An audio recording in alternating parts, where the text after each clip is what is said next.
दोस्तों आज हम लोग जानेंगे कि आखिर रेलवे ग्रुप डी में कौन सा पोस्ट सबसे अच्छा होता है।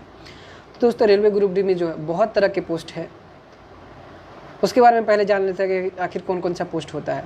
तो दोस्तों अगर बात करें ऑपरेटिंग डिपार्टमेंट में, तो ऑपरेटिंग डिपार्टमेंट में जो है दोस्तों आप लोगों को जो है नॉर्मली 4 पोस्ट देखने को मिल जाता है, जिसके लिए सिर्फ पॉइंट्समैन का ही वैकेंसी आता है, असिस्टेंट पॉइंट्समैन का। उसके अलावा जो दोस्तों गेटमैन होता है, पोर्टर होता है और केबिन मैन होता है। और दोस्तों अगर बात करें इंजीनियरिंग डिपार्टमेंट में, तो इंजीनियरिंग डिपार्टमेंट में दोस्तों आपका जो है वो आपका पहला ट्रैक मेंटेनर में 4 हो जाता है। उसके बाद आपका जो है ट्रैक मशीन के स्टाफ होते हैं। इसके अलावा दोस्तों बात करें कि एस एन टी डिपार्टमेंट में, तो एस एन टी डिपार्टमेंट में आपका असिस्टेंट सिग्नल और असिस्टेंट टेलीकॉम हो जाता है। और दोस्तों इसके अलावा बात करें कि मैकेनिकल में, तो मैकेनिकल में आपका जो है CNW हेल्पर और आपका वर्कशॉप हेल्पर हो जाता है। और मेडिकल डिपार्टमेंट का बात करें दोस्तों, आपका मेडिकल असिस्टेंट हो जाता है। और इलेक्ट्रिकल डिपार्टमेंट में भी दोस्तों उसी तरह से आपका सिग्नल का जैसे होता है, उसी से इलेक्ट्रिकल का भी आपका ट्रेन लाइटनिंग का स्टाफ हो जाता है। उसके अलावा दोस्तों आपका AC का असिस्टेंट AC हो जाता है, AC मेंटेनर। तो दोस्तों ये सभी जो है रेलवे ग्रुप डी में पोस्ट है।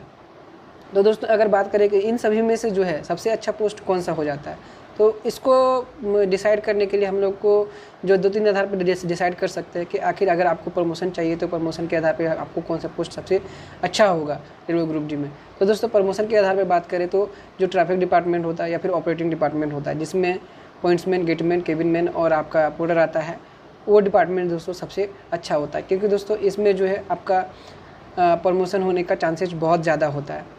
कि जिस प्रकार दोस्तों जैसे कि हम लोग जानते हैं कि प्रमोशन के बारे में मैं एक वीडियो बना चुका हूं, जाकर के आप जो है प्लेलिस्ट में देख सकते हैं। तो दोस्तों प्रमोशन जो होता है वो 3 प्रकार से होता है। एक सीनियरिटी बेस्ड पे होता है, दूसरा होता है आपका LDC और तीसरा जो होता है आपका GDC होता है। तो जो GDC में प्रमोशन होता है दोस्तों वो सबके लिए होता है, जो कि जोन वाइज होता है, जिसमें सभी डिवीज़न के सभी डिपार्टमेंट के लोग पार्टिसिपेट करते हैं और उसमें भाग लेते हैं। दूसरा सीनियरिटी बेस्ड पे आपका प्रमोशन होगा ही होगा, जिसमें आपका टाइम लग जाता है कि 5 साल लग जाएगा, 6 साल, 7 साल, 10 साल, 15 साल भी लग जाता है प्रमोशन होने में। लेकिन LDC जो होता है दोस्तों वो एक पार्टिकुलर जो डिपार्टमेंट के लिए होता है, और वो जो है उसमें सिर्फ डिवीज़न के लोग ही पार्टिसिपेट करते हैं, जिसकी वजह से कंपटीशन भी कम होता है और प्रमोशन होने का चांसेस ज़्यादा होता है। तो दोस्तों इस प्रकार जो है आप प्रमोशन के आधार पर जो है पॉइंट्समैन सबसे अच्छा बोल सकते हैं, पॉइंट्समैन का जो पद होता है वो सबसे अच्छा होता है। इसके अलावा दोस्तों अगर बात करें कि आपका जो है कि सैलरी के आधार पर सैलरी किस में सबसे ज़्यादा मिल जाएगा, तो सैलरी दोस्तों आपको जो सबसे ज़्यादा जो मिल जाता है वो आपका 2-3 पोस्ट है जिसमें आपका सबसे ज़्यादा सैलरी मिल जाता है। पहले बात करें तो किस में, तो आखिर आपका जो अगर आप मान लीजिए कि ट्रेन में आपका कोई ड्यूटी लग जाता है, ट्रेन जो जाती है आती है उसमें अगर ड्यूटी लग जाता है तो उसमें आपको TA बनता ही बनता है। तो उसके लिए जो है आपका सबसे अच्छा जो पोस्ट हो जाता है वो आपका हो जाएगा कि आपका ट्रैक मशीन, जिसमें आपको ट्रैक मशीन में भी जाना पड़ता है ट्रैक मशीन के साथ। उसके अलावा दोस्तों आपका जो है ट्रेन लाइटनिंग जो होता है का स्टाफ जो होता है, जो मैकेनिकल में आते हैं, और आपका जो है AC का जो स्टाफ होता है वो भी मैकेनिकल में आते हैं, TRD के जो स्टाफ होते हैं, इन सभी का जो है सैलरी ज़्यादा होता है, सबसे ज़्यादा होता है ग्रुप डी में, क्योंकि इन लोगों को TA बेसिकली मिल ही जाता है। जनरली जो आप लोगों का सैलरी ग्रुप डी में मिलता है उससे के अलावा जो TA मिल जाता है। इसके अलावा दोस्तों आपका ट्रैक मेंटेनर में भी जो है हार्ड ड्यूटी अलावेंस और रिस्क अलावेंस मिलता है, जिसके 2700 रुपये मिलता है, जिसके चलते इसमें भी सैलरी थोड़ा सा ज़्यादा होता है। और आपका जो हॉस्पिटल असिस्टेंट होता है उसको 4000 जैसा जो है पेशेंट केयर में अलावेंस मिल जाता है, जिसकी वजह से वो भी पोस्ट ज़्यादा अच्छा होता है सैलरी के बेसिस पे। दोस्तों इसके अलावा तो बात करें कि मैं आपका जो है छुट्टी के आधार पे आपको कौन सा पोस्ट अच्छा हो सकता है, तो छुट्टी आपको दोस्तों जिसमें ज़्यादा आपका स्टाफ होता है उसमें छुट्टी मिलने का चांसेस ज़्यादा होते हैं, कम स्टाफ होने पर छुट्टी मिलने का चांसेस कम होता है।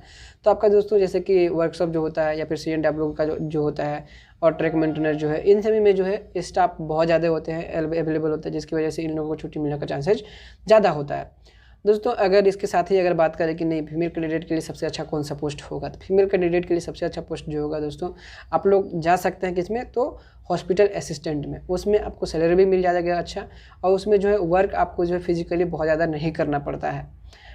और इसके साथ ही दोस्तों आपका CNW में भी जा सकते हैं, और जो आपका जो ये पॉइंट्समैन होता है रिक्रूटमेंट, इसमें भी जा सकते हैं। इसमें भी बहुत ज़्यादा वर्क नहीं है, फीमेल कैंडिडेट इनमें भी जा सकते हैं, क्योंकि इसमें जहाँ 8 घंटा का ड्यूटी होगा, जहाँ पे थोड़ा सा और टफ वर्क होता है, वहाँ पे काम भी स्टेशन में भी काम होता है, तो पेपर का वर्क करने के लिए वहाँ पे मिल जाता है।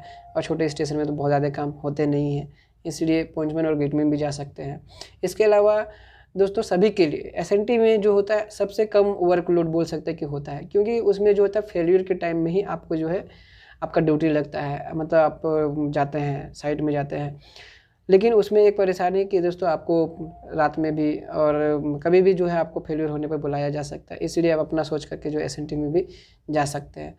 तो इसके लिए दोस्तों जो है आपका